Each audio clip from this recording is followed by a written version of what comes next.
ನಮಸ್ಕಾರ. ರಿವ್ಯೂ ಚಾನಲ್ಗೆ ಸ್ವಾಗತ. ನಾನು ಸೌಖ್ಯ ಗಾಂವ್ಕರ್. ರಾಷ್ಟ್ರ ರಾಜಕಾರಣದಲ್ಲಿ ಈ ವಾರದ ಒಳಗೆ ಅಲ್ಲೋಲ ಕಲ್ಲೋಲ ಸೃಷ್ಟಿಯಾಗುವಂತಹ ಬೆಳವಣಿಗೆಯೊಂದಾಗತ್ತ. ಸಿಟ್ಟಿಂಗ್ ಮುಖ್ಯಮಂತ್ರಿಯೊಬ್ಬರು ಜೈಲು ಪಾಲಾಗ್ತಾರ ಅಂತಹ ಅಧಿಕೃತ ಮಾಹಿತಿ ಸಿಕ್ಕಿದೆ ಅಂತ ಈಗ ಕಿಡಿ ಹೊತ್ತುಕೊಂಡಿರೋದು. ರಾಜಕೀಯ ಜಟಾಪಟಿ ಜೋರಾಗಿರೋದು. ಪ್ರತಿಪಕ್ಷಗಳಿಗೆ ಬಿಜೆಪಿ ಬಿಗ್ ಶಾಕ್ ಕೊಡುವಂಥ ಪ್ಲಾನ್ ಯಾವ ಥರ ಮಾಡಿದೆ ಅಂತ ಜನರ ಮುಂದೆ ಇಡ್ತಾ ಇರೋದು. ಮಾಹಿತಿನ ಮುಂದೆ ಇಡ್ತಾ ಇದೀವಿ. ಮಿಸ್ ಮಾಡಿದ್ರೆ ನಮ್ಮ ಚಾನಲ್ನ ಸಬ್ಸ್ಕ್ರೈಬ್ ಮಾಡಿ, ಹಾಗೆ ನಿಮ್ಮ ಅಭಿಪ್ರಾಯ ಕಮೆಂಟ್ ಮಾಡ್ತಾರೆ. ಎಸ್ ವೀಕ್ಷಕರೇ, ಎಲೆಕ್ಷನ್ ಹತ್ರ ಬರ್ತಾ ಇದೆ. ಪ್ರತಿಪಕ್ಷಗಳು INDI ಅಸ್ತಿತ್ವವೇ ಅಳಿಸಿ ಹೋಯ್ತಾ ಅನ್ನೋ ಥರ ಇದ್ದಾಗ ಮತ್ತೆ ಈಗ ಡ್ಯಾಮೇಜ್ ಕಂಟ್ರೋಲ್ ವರ್ಕ್ ಶುರುವಾಗಿದೆ. SP ಕಾಂಗ್ರೆಸ್ ಮಾತುಕತೆ ಫೈನಲ್ ಆಯಿತು. 17 ಸೀಟ್ಸ್ ಶೇರ್ ಮಾಡ್ಕೊಳ್ಳೋದು ಎಲ್ಲ ಯಾವ್ಯಾವುದನ್ನು ಬಿಟ್ಕೊಡೋದೆಲ್ಲ ಅಂತಿಮ ಆಗಿದೆ. ಜಟಾಪಟಿ ಬೇಡವೇ ಬೇಡ, ಮೈತ್ರಿ ಸಹವಾಸವೇ ಬೇಡ ಅನ್ನೋ ತನಕ ಮಾತಾಡಿದ್ದ ಅಖಿಲೇಶ್ ಯಾದವ್ ಅವರೀಗ ರಾಹುಲ್ ಗಾಂಧಿ ಅವ್ರ ಜೊತೆ ಕೈ ಕುಲುಕಿದ್ದಾರೆ. UPಯಲ್ಲಿ ಮಾತುಕತೆ ಅಂತಿಮ ಆಗಿದೆ. ಕಾಂಗ್ರೆಸ್ಗೆ 17 ಸೀಟ್ಸ್ ಅಂತ. ಅದ್ರ ಬೆನ್ನಲ್ಲೇ ಈಗ ಬೇರೆ ಬೇರೆ ಪಕ್ಷಗಳ ಜೊತೆನೂ ಮಾತುಕತೆ ನಡೀತಾ ಇದ್ದು, ಮಹಾರಾಷ್ಟ್ರದಲ್ಲೂ ಡೀಲ್ ಓಕೆ ಮಾಡುವಂಥ ಪ್ರಯತ್ನ ಕಾಂಗ್ರೆಸ್ನ ಕಡೆಯಿಂದ ಶುರುವಾಗಿದೆ. ಈ ಥರ ಹಾಳು ಮಾಡ್ಕೊಳ್ತಾ ಹೋದರೆ ನಮಗೆ ಕಷ್ಟ, ಯಾರಿಗೂ ಲಾಭ ಇಲ್ಲ, ಎಲ್ಲರಿಗೂ ನಷ್ಟನೇ. BJPಗೆ ನಾವು ಅನುಕೂಲ ಮಾಡಿಕೊಟ್ಟಂಗೆ ಆಗತ್ತೆ ಅಂತ ಅಲ್ಲಿ ಪ್ರಿಯಾಂಕಾ ಗಾಂಧಿ ಅವರು UPಯಲ್ಲಿ ಮಾತುಕತೆ ಕುದುರಿಸಿದ್ರು. ಬೇರೆ ಬೇರೆ ನಾಯಕರುಗಳಿಂದ ಇಂಥ ಪ್ರಯತ್ನ ಆಗ್ತಿದೆ.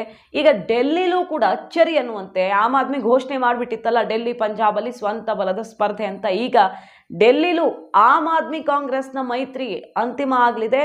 ಶುಕ್ರವಾರ ಅನೌನ್ಸ್ ಆಗಬೇಕಿತ್ತು, ಇಲ್ಲ ಶನಿವಾರ ಆದರೂ ಅನೌನ್ಸ್ ಆಗುತ್ತೆ ಅಂತ ಹೇಳ್ತಿದ್ದಾರೆ. ಈ ಹೊತ್ತಲ್ಲಿ ಈಗ ಆಮ್ ಆದ್ಮಿ ಪಕ್ಷದ ಪ್ರಮುಖ ನಾಯಕರು, ಮಿನಿಸ್ಟರ್ಗಳು ಏಕಾಏಕಿ ಸುದ್ದಿಗೋಷ್ಠಿ ನಡೆಸಿ ಬಾಂಬ್ ಸಿಡಿಸ್ತಾ ಇದ್ದಾರೆ. ಕೇಜ್ರಿವಾಲ್ಗೆ ಮುಹೂರ್ತ ಫಿಕ್ಸ್ ಮಾಡಿದೆ BJP ಸರ್ಕಾರ ಅಂತ.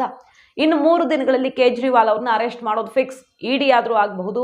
CBI ಕೂಡ ನೋಟಿಸ್, ಹೆಸರಿಗೆ ನೋಟಿಸ್ ಕೊಟ್ಟು CRPC 41A ಅಡಿಯಲ್ಲಿ ನೋಟಿಸ್ ಮಾಡಿ ತಕ್ಷಣ ಅವರನ್ನ ವಶಕ್ಕೆ ಪಡೆಯೋದಕ್ಕೆ ಪ್ಲಾನ್ ಮಾಡಿದ್ದಾರೆ.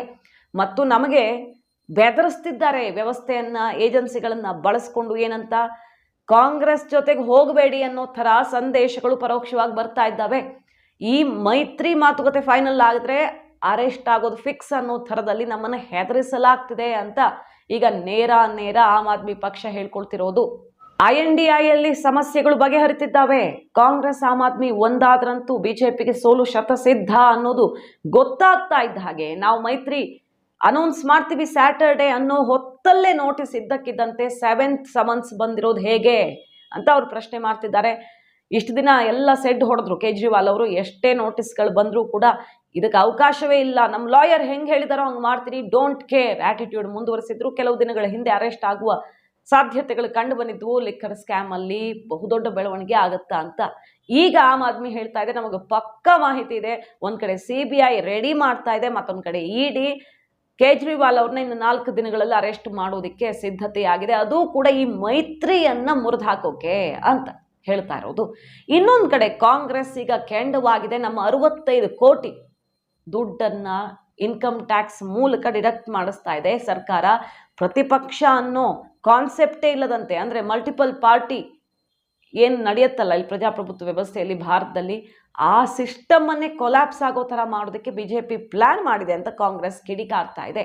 ತಮ್ಮ ಅಕೌಂಟ್ ಎಲ್ಲ ಅಷ್ಟಕ್ಕಷ್ಟು ಅಕೌಂಟ್ಗಳನ್ನು ಫ್ರೀಸ್ ಮಾಡಿದೆ ಇನ್ಕಮ್ ಟ್ಯಾಕ್ಸ್ ಹೆಸರಲ್ಲಿ ಅಂತ ಕೆಲವು ದಿನಗಳ ಹಿಂದಷ್ಟೇ ಕಿಡಿಕಾರಿದ್ರು ಕಾಂಗ್ರೆಸ್ ನಾಯಕರು. ಈಗ ಅದನ್ನೇ ಹೇಳ್ತಾ ಇದ್ದಾರೆ, ಇಂಥ ಸಿಸ್ಟಮ್ ಇರಲಿಲ್ಲ, ಏಕಾಏಕಿ ಇಂಥ ಕ್ರಮಕ್ಕೆ ಮುಂದಾಗ್ತಿರೋದು ಯಾಕೆ?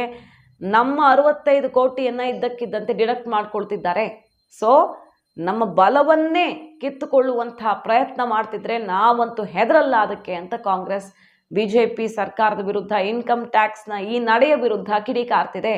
ಸೊ ರಾಷ್ಟ್ರ ರಾಜಕಾರಣದಲ್ಲಿ ಅಲ್ಲೋಲ ಕಲ್ಲೋಲ ಸೃಷ್ಟಿ ಮಾಡುವಂಥ ಮಹತ್ವದ ಬೆಳವಣಿಗೆಗಳು ಈ ವಾರ ಆಗ್ಲಿಕ್ಕಿವೆ. ಅದ್ರ ಬಗ್ಗೆ ನಮಗೆ ಸೀಕ್ರೆಟ್ ರಿಪೋರ್ಟ್ ಸಿಕ್ಕಿದೆ ಅಂತ ಹೇಳ್ತಿದ್ದಾರೆ. ಕಾದ್ ನೋಡಬೇಕು. ಮಾಹಿತಿ ನಿಮ್ಗೆ ಇಷ್ಟ ಆಗಿದ್ರೆ ಮಿಸ್ ಮಾಡಿದ್ರೆ ನಮ್ಮ ಚಾನಲ್ನ ಸಬ್ಸ್ಕ್ರೈಬ್ ಮಾಡಿ, ಹಾಗೆ ನಿಮ್ಮ ಅಭಿಪ್ರಾಯ ಕಮೆಂಟ್ ಮಾಡಿ ತಿಳಿಸಿ. Thank you.